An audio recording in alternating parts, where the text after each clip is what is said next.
Imagine we humans, we would be able to make space travel in bigger distance. Where would we go? Our scientific community would sit together and ask, where should we go? Let's start with our own solar system. Should we go to Jupiter? No. Jupiter is a giant. Jupiter's gravity would kill us immediately. Should we go to Mercury? No. Mercury is close to the sun. The planet's surface is very, very hot, roughly 500 degrees Celsius, etc. What should we do on Mercury? Simply burn? So, we humans, we look before we start for a planet which has similar conditions than the one we are, because we want to survive there. We want to use our tools. So we look before we start. Where do we go? The same thing happened with extraterrestrials. Whatever they came from, their home planet cannot have been completely different to us. It must be a planet similar to Earth, otherwise they could not have survived here on this planet. So the question, where did they come from? We cannot answer, but it must have been an Earth-like planet.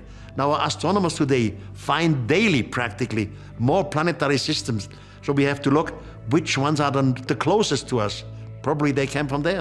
We have space probes out there. For example, some years ago, NASA has sent a space probe to the asteroid belt. The asteroid belt is composed of hundreds of thousands of blocks. Some of them are very small, others are very big. The biggest of the block is an asteroid with the name of Ceres.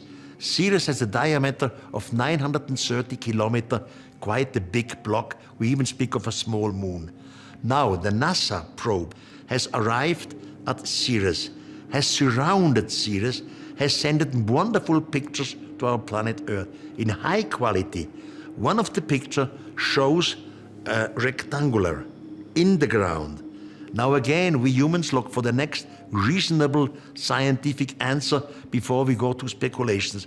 But more and more of these pictures came to the Earth, and we clearly know there are no intelligent beings up there. There is no life up there. But we find the signs of a rectangular. Somebody must have made it thousands of years ago in the past. Somewhere must have been there. Or our space probes today are on Mars. They surround Mars. A small robot with the name of Curiosity is rolling over Mars.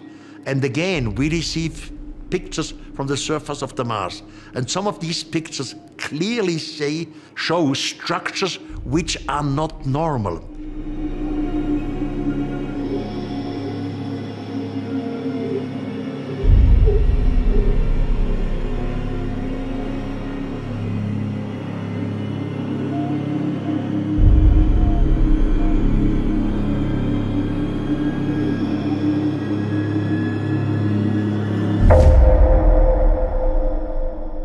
Again, we look for the next plausible answer, and sooner or later we have no more plausible answer.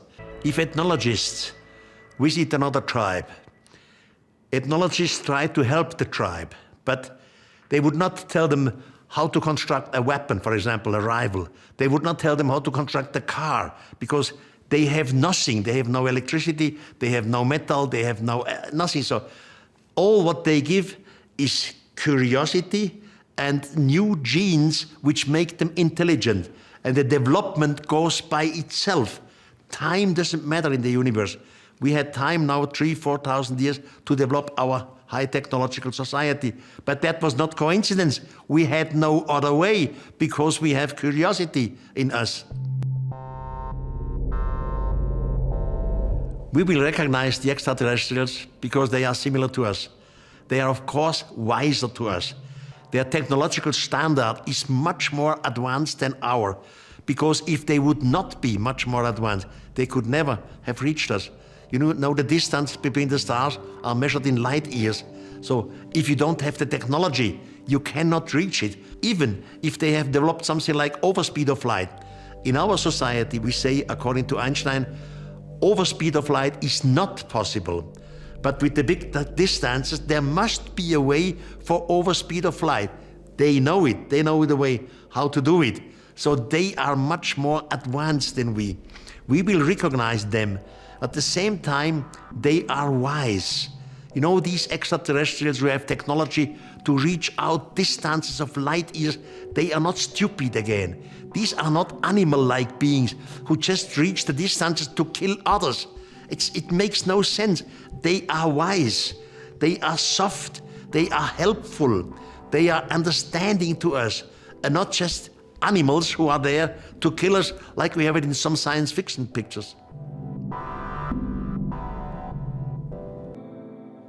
I was one of these figures which already 30 years ago was in Colorado in the mountain called Space Command. I was one of there. At that time it was a secret visit, and I saw they observe everything around the Earth, everything. They said, you see, this is exactly the Soyuz satellite, whatever numbers it, and said, well, this is calculated. I said, no, it's exactly now over America and every position there. Of course, I asked them about UFOs. Have you ever, with your observations, see UFOs? They said, of course. And I said, what do you say to it? I said, we can't say nothing. They are too fast. Their speed is so incredible, and they make some maneuvers, rectangular maneuvers, which we cannot imitate. So we know for sure it's something different, but we don't have to be afraid of it. Of course, in Space Command, here in the giant mountain here, they know it, but they don't go to public. Professor Dr. John Mack was a professor at Harvard University. I knew him. We have been together just between us for quite some time. And I asked him, how many extraterrestrials do exist out there? And he said there are 100,000 of different forms of extraterrestrials out there. Some of them are humans, and we probably only get in contact with the more or less human form of extraterrestrials. But there are 100,000 of different forms of there. We just don't know it. Other dimensional beings might well exist. My knowledge is too poor to understand this. But on the other hand, my fantasy accepts gigantic distances to beings which have no more body, which just exist in a spiritual way. This is absolutely possible. It makes sense. It could even be that in our evolution, some 100,000 years in the future, we do not need our body anymore, because we don't need to be fed anymore and to drink and whatever. So we leave our body and we become spiritual intelligences. I think this makes a certain sense, at least in my dreams. We travel around our planet. We know all existing cultures today. And there are still cultures which are in a stage of Stone Age, somewhere in the upper Amazon River, etc. But none of them are slaves of extraterrestrials. Zecharia Sitchin, my colleague who died, he was of the opinion in the past, thousands of years ago, the extraterrestrials used us as slaves. And it makes a certain sense, because they used our labor, our work, etc. But today, I don't see this anymore. We would know it. We know the cultures on Earth. We have satellites all over. We can visit all the cultures. None of them is enslaved by extraterrestrials. We have religions, and we are educated in our religions, and now we learn that most of these things are wrong. So we lose our ground. We lose our reason of life.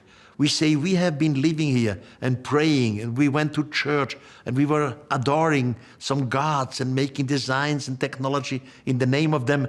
And now we realize it was not spiritual, it was all extraterrestrial. They are technologically ahead of us. They simply visit us. We are the primitives in their eyes. So we will lose a lot. And a contact between extraterrestrials and us in the beginning would be a shock. That's why, by the way, they do it in a soft way, with crop circles, etc. They had the technology to do it in a hard way, but they do it in a soft way, and because they understand how we react. So it's reasonable, even from the scientific community, and sometimes even for the government, to go forward in a slow way with that information, not just shock mankind. I have many speeches worldwide, and my lectures are quite impressive. You see wonderful things. And at the end of every speech, I say to the audience, dear ladies and gentlemen, this is not a question of believe it or not.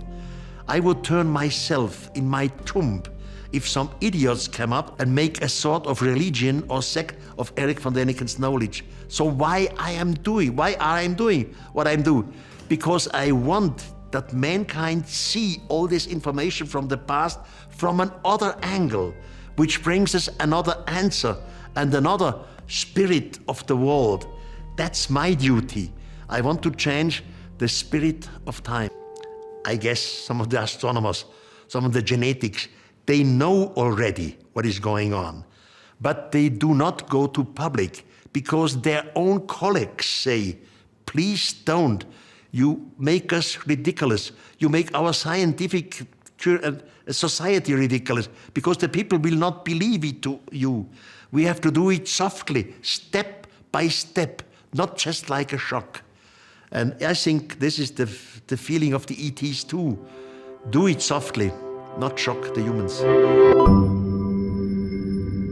I met in my life different people from the scientific community or from the military community who showed me and expressed me something which I should not go to public, but I know it, I have seen it. This is why I am so sure, so self-sure that I'm sitting on the right horse. I know much more than what I publish, because some things should not be published.